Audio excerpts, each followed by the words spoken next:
Hello, this is a quick video sample for the PhoneArena review of the LG V60 ThinQ. We'll start off with some focus checks. And this footage is being taken at 4K resolution and 60 frames per second. The phone also supports 8K video, but that's capped at 26 frames per second, and you can only do it in the manual video mode.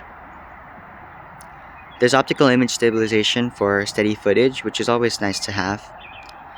And there's also a wide-angle lens, which takes video too, but you cannot switch between the lenses while taking a video. The V60 has 4 microphones for clear audio, and also what LG is calling voice bokeh, which is a software feature that will filter out background noise and make your voice sound clearer. Unfortunately, there's no telephoto lens, but you can activate digital zoom.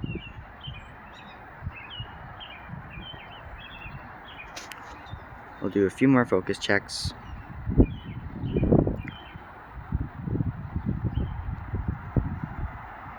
And that's about it. You can read our full review at PhoneArena.com.